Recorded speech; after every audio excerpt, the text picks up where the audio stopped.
नमस्कार साथियों, आज हम आपको भगवती मानव कल्याण संगठन के एक ऐसे कार्यकर्ता जिसका नाम नशा मुक्ति अभियान में दमोह नंबर 1 पर चलता है। आज हम बात कर रहे हैं भगवती मानव कल्याण संगठन के कार्यकर्ता जो सक्रिय है। लगातार नशा मुक्ति अभियान हो चाहे कोई भी कार्य हो, अवैध पूरे देश में जो चल रहा है अवैध कारोबार, उसकी रोकथाम के लिए जो हमारे भगवती मानव कल्याण संगठन के कार्यकर्ता लगातार कार्य कर रहे हैं। आज हम बात कर रहे हैं महेश गुप्ता जी की, जो लगातार पूरे दमोह जिले में नहीं अपितु पूरे सागर संभाग में नशा मुक्ति अभियान में मतलब जितने अवैध कारोबार हों लगातार ये रोकथाम के लिए अपनी पूरी टीम के साथ कार्य कर रहे हैं।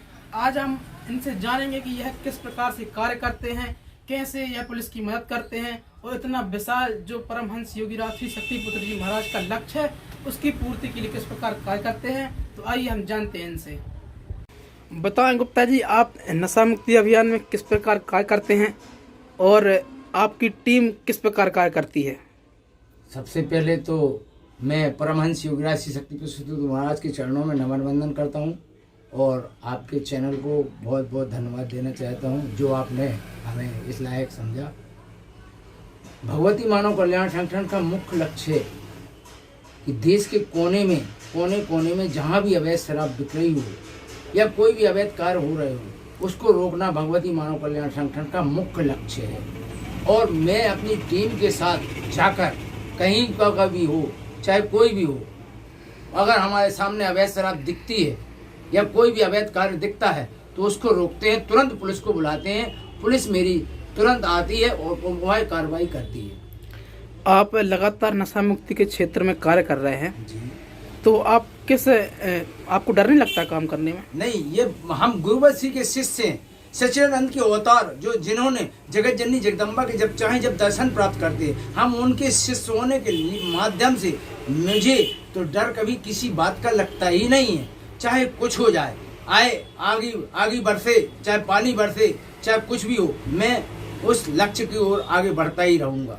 अच्छा, जैसे आप लोग नशा मुक्ति अभियान में अवैध शराब पकड़ते हैं जी, तो सरकार तो ठेके देकर लाइसेंस देकर खुलवाती है, इस पर क्या कहेंगे आप? देखो, सरकार का लक्ष्य है कि दुकानों में शराब बिके।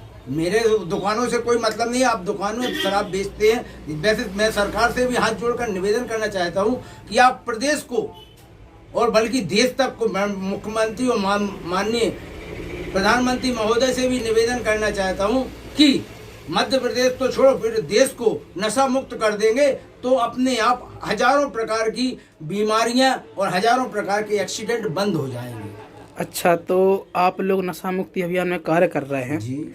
तो अभी तक आपके दमोह जिले में केवल कितने लोग नशा मुक्त आप लोगों ने करे हैं? हमारे दमोह जिले में अभी तक हमने 65 गांव से ज्यादा नशा मुक्त कर दिए। जिस गांव में दारू नहीं बिकेगी और ना कोई भी लड़ाई झगड़ा होता है और कोई अगर नशा करके आता है तो उसमें कम से कम हमारे संगठन के लोग तो गांव वाले जुर्माना करते हैं।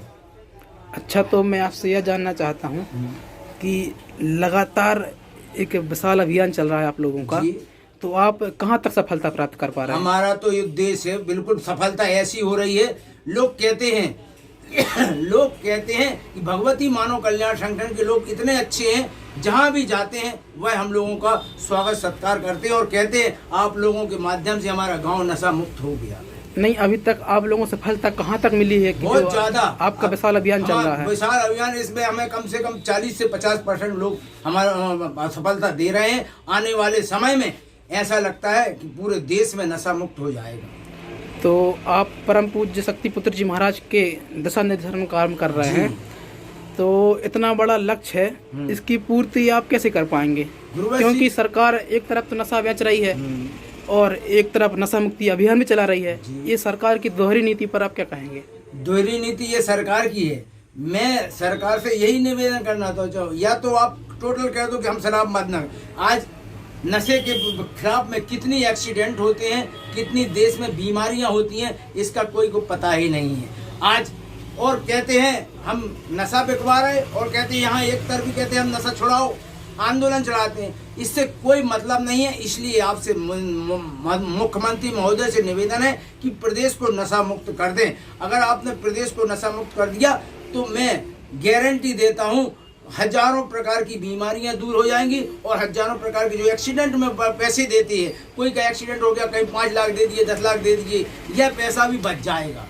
अच्छा, तो दमोह जिले में लगभग कितने स्थानों पर आप लोगों ने अवैध शराब पकड़ी? दमोह जिले में करीब 2000 के ऊपर 2000 केस दमोह जिले में हो चुके हैं अवैध शराब के, जो पुलिस को सूचना देकर अवैध शराब पकड़वाते। कल ही दमोह जिले में 3 जगह अवैध शराब पकड़वाई थी। तो आप लोग केवल दमोह जिले में कार्य कर रहे हैं या पूरे देश में कार्य कर रहे हैं? पूरे देश में हो रहा है, दमोह जिले नहीं, पूरे संभाग तो छोड़ो, मध्य प्रदेश छोड़ो, पूरे देश में हो रहा है अवैध कारोबार, कोई का भी हो, चाहे कोई में मिलावट हो, चाहे कोई में अगर खोवा में मिलावट होती है कोई तो उनको बुलाकर यह कार्य कराते हैं, या कोई घी में मिलावट हो रही हो, क्या किसी मसाले में मिलावट हो रही है। आज हर प्रकार के मसालों में देखो चारों ओर मिलावट हो रही है। आज यूरिया खाद के माध्यम से दूध भी बनाया जाता है, दूध में भी मिलावट हो रही है। इसीलिए मैं निवेदन करना चाहता हूँ, हम सब लोगों से हाथ जोड़कर निवेदन करना चाहते हैं, कोई भी चीज़ ले तो पहले उसको देख परख कर ही लें। अच्छा, तो आप लोग नशा मुक्ति अभियान में कार्य कर रहे हैं, पुलिस प्रशासन का और जितने भी मतलब शासन प्रशासन का सहयोग मिलता है कि नहीं? पूरा प्रशासन का सहयोग पूरा मिल रहा है। हाँ। हमें प्रशासन की बहुत अच्छी आदत है, क्योंकि जहाँ भी मैं फोन लगाता हूँ तुरंत पुलिस आ जाती है। चाहे मध्य प्रदेश तो छोड़ो, मैंने क्या कहते मध्य प्रदेश के बाहर यूपी में भी यह कार्य किया है, यूपी में भी पुलिस आ गई थी फोन लगाने पर। ऐसा नहीं है, क्योंकि सिर्फ नंबर होना चाहिए आपको वहाँ का, तो वह नंबर के आप माध्यम से आप वहाँ फोन लगा सकते हैं। आपकी नशा मुक्ति अभियान की जो टीम है जी, प्रॉपर मैं दमोह जिले की बात कर रहा हूँ, कितने लोग कार्य कर रहे हैं? दमोह जिले में कम से कम 25 लोग कार्य कर रहे हैं अच्छे तरीके से, जो नशा मुक्ति कार्य में बरहमेश पहुँचते हैं। क्या नाम है आपका? महेश गुप्ता, भगवती मानव कल्याण संगठन, जिला संगठन मंत्री दमोह। ठीक।